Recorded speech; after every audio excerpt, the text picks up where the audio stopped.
Ke kabar selanjutnya, Badan Pengawasan Keuangan dan Pembangunan Republik Indonesia menyampaikan nilai kerugian negara akibat korupsi dana pembangunan infrastruktur BTS Kominfo sebesar 8,32 triliun rupiah. Hasil penghitungan kerugian keuangan negara ini diserahkan ke Kejaksaan Agung siang tadi.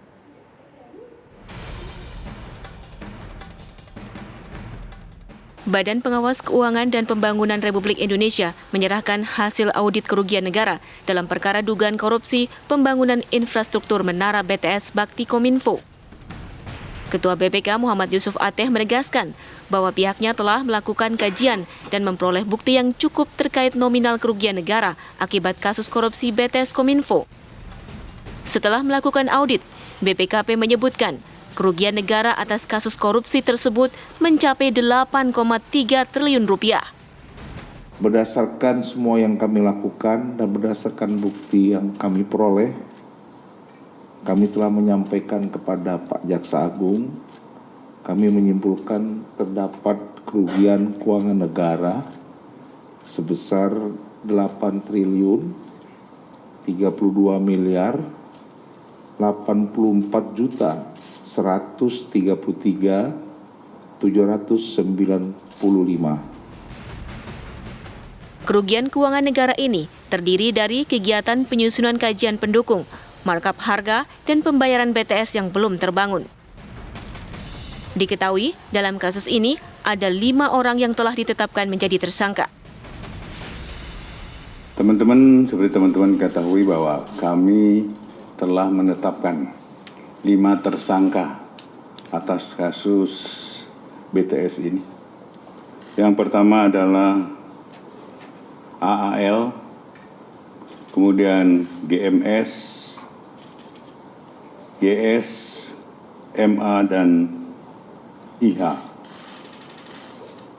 Saat ini penyidikan telah selesai dan kami akan serahkan tahap 2-nya kepada penuntut, Direktur Penuntutan. Proyek pembangunan infrastruktur digital BTS ini menargetkan pembangunan BTS lebih dari 7.000 desa di 5 wilayah, dengan besaran anggaran 28,3 triliun rupiah. Dari Jakarta, Kurnia Amal, Muhammad Rafi, TV One mengabarkan. Di hari terakhir batas pendaftaran bakal caleg parpol ada beberapa insiden unik pemirsa. Ada parpol yang baru mengajukan pendaftaran pada pukul 2 dini hari. Sementara itu seorang bakal caleg mendaftarkan diri hingga 7 kali dan tidak pernah berhasil meraih kursi wakil rakyatnya pemirsa sejak tahun 1997.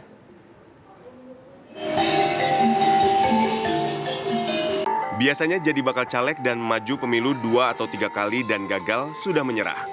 Tapi di Bojonegoro, Jawa Timur, seorang bakal caleg maju hingga 6 kali tanpa pernah berhasil terpilih menjadi wakil rakyat. Dan untuk pemilu kali ini, pria berusia 60 tahun itu lagi-lagi mendaftarkan diri, yaitu untuk ke-7 kali.